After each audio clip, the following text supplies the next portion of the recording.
São imagens exclusivas que a Daily Globe agora lhe revela, que expõem uma noite de excessos, versões contraditórias e um caso que levanta sérias dúvidas sobre os limites entre a celebração e o crime. O que começou como uma festa privada culminou numa intervenção policial numa mansão que, ao que tudo indica, não pertencia a nenhum dos presentes. Nesta reportagem criminal, remontamos aos factos que envolvem os proprietários e vários funcionários da empresa pública Weasel News, que decidiram organizar uma festa numa propriedade alheia. O que aconteceu realmente naquela noite? Quem sabia que estava a invadir uma propriedade privada? E que consequências legais podem advir deste caso? É isso que vamos agora revelar nesta reportagem Daily Globe.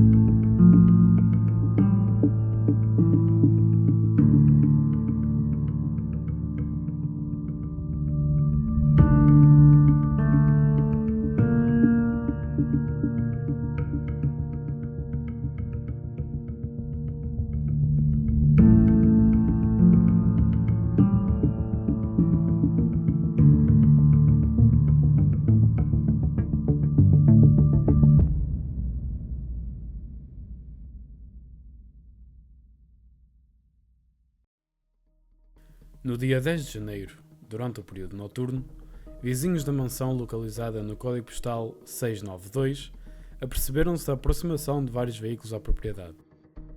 Um automóvel ligeiro, duas motas sem matrícula visível e uma carrinha de transporte de mercadorias.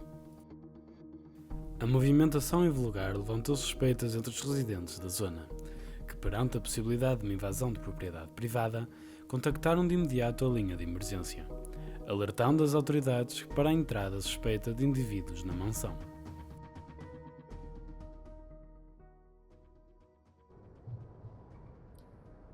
Foi no passado dia 10, perto das 8 da noite, que o Sr. Miguel, diretor da Weasel, convidou toda a staff da Weasel News para fazer um pequeno jantar, para uma reunião, neste caso, de termos um tempinho fora do trabalho. Convidam-nos para jantar lá para conhecer mais ou menos a casa dele, que ele tanto gabava. E pronto, estava lá o Gonçalo Carter, uma menina chamada Beatriz, o Sr. Miguel, como é óbvio, o Sr. Mariachi, o Sr. Mateu, o Sr. Tiago.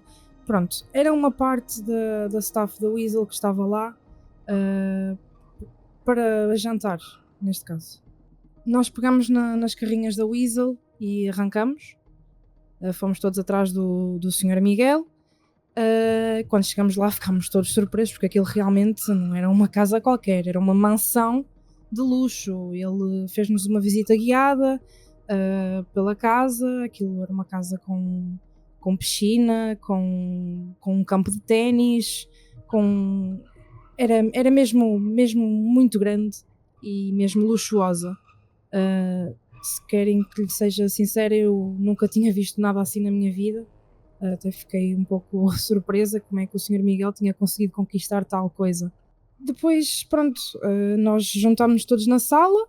Depois dessa visita guiada, ficámos à espera que viesse a comida, porque o Sr. Miguel tinha encomendado comida do Greasy. E íamos dar então início ao jantar. Mas não foram apenas os seus funcionários que Miguel Tinoco tentou enganar. Confrontado com a chegada da polícia e questionado pelos agentes no local, Miguel insistiu na versão de que a mansão pertencia aos seus pais, João Tinoco e Neuza Cardoso. Apesar de não apresentar qualquer documento comprovativo de propriedade ou direito de posse, garantiu às autoridades que já residia naquela casa, onde alegadamente vivia em conjunto com o seu sócio e colega, Mário Malagueta, conhecido no meio como Mariachi.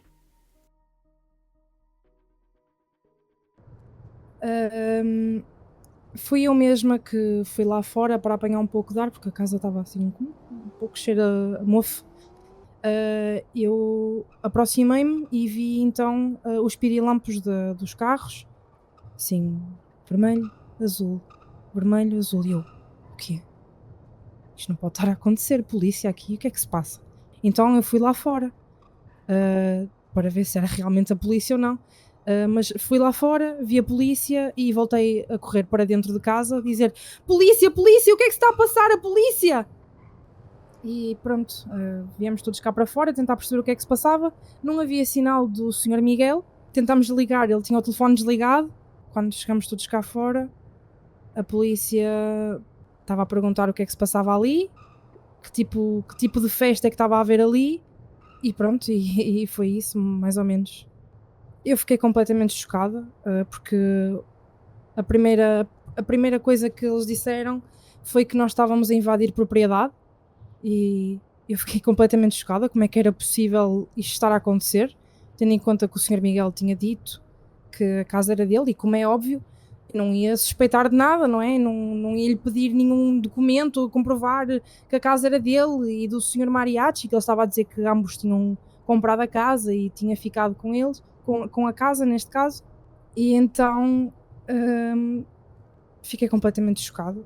Não há mesmo palavras para descrever o constrangimento que foi naquele momento. Saber que o meu patrão é um mentiroso. Senti-me completamente enganada. Senti-me que estava a fazer parte de algum tipo de esquema, e eu não me envolvo nem compactuo com pessoas desse nível. Toda a gente confiava no Miguel, no Senhor Miguel. Não havia, neste caso até à data, motivos para desconfiar do mesmo. Fomos só, assim, sem maldade nenhuma, era apenas um jantar, como ele diria, era apenas um jantar de empresa e para estarmos um pouco mais descontraídos do trabalho também. Portanto, como deve calcular, nós ficámos completamente surpresos e quase que fico emocionada, porque foi a minha primeira oportunidade de emprego aqui. E ser assim enganada por uma pessoa que diz ter tanto caráter mexe comigo. Portanto, foi efetuada uma chamada para a polícia de atividade suspeita dentro de uma propriedade na qual os vizinhos estavam a verificar uma atividade pouco vulgar na propriedade. Foi então despachada unidades para o local.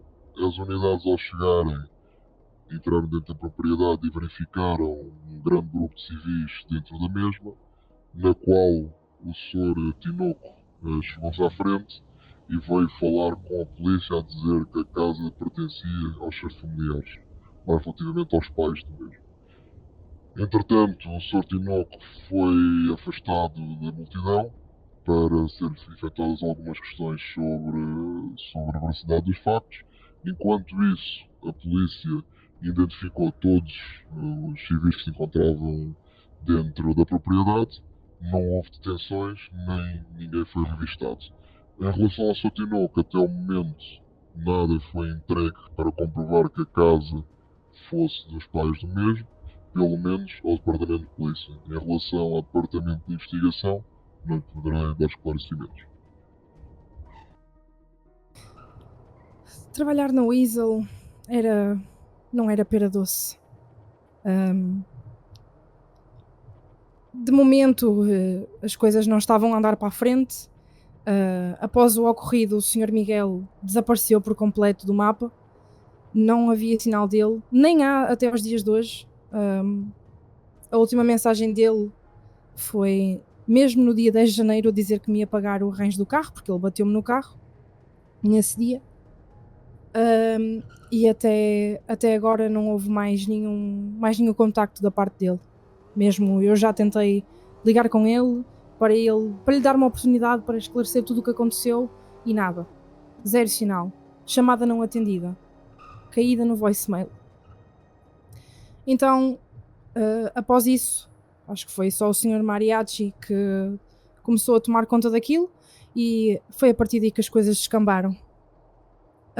Eram efetuadas mais reuniões de staff do que propriamente trabalhos de equipa, onde as reuniões serviam para dizer o que é que cada um servia dentro daquela empresa, e havia sempre ali um tom um pouco de desorganização, porque parecia que ele não sabia o que estava ali a fazer, na verdade. Do nada também colocou uma tal de Siena como diretora da Weasel, ou diretora adjunta, e as coisas não começaram a soar assim muito bem. Após essa reunião eu desci para ir tentar fazer alguma coisa, para ir tentar buscar casos, entrevistar pessoas, fazer o meu trabalho de jornalista e repórter que eles diziam que eu tinha. E quando eu chego cá abaixo para trocar de roupa, ouço eles a falarem mal de mim e do meu colega de trabalho, Gonçalo Carter, a chamar-nos de falsos, a chamar-nos de pessoas com mania, a dizer que nós não fazíamos nada. E pronto, eu não me identifico com uma pessoa assim. Eu sempre quis fazer tudo direitinho, tudo certinho, mas parece que o meu trabalho não foi suficientemente reconhecido, muito menos por uma pessoa que nunca me viu a trabalhar. Portanto, é tudo injúrias da parte dela. E pronto, depois de eu ouvir aquelas coisas, eu decidi ir lá acima, porque depois de tudo o que se tinha passado, eu já estava com intenções de me despedir. E então isso foi a gota d'água. E deparei-me com uma situação onde as pessoas não são verdadeiras naquela empresa, são completamente desorganizadas, não têm qualquer tipo de vontade de trabalhar em equipa, nem de tentar entender o porquê de algumas coisas. Então eu cheguei lá acima, confrontei as pessoas com a realidade e confrontei com aquilo que eu ouvi, a qual desmentiram tudo, não era verdade. Portanto, mais uma vez, a direção a mentir aos empregados,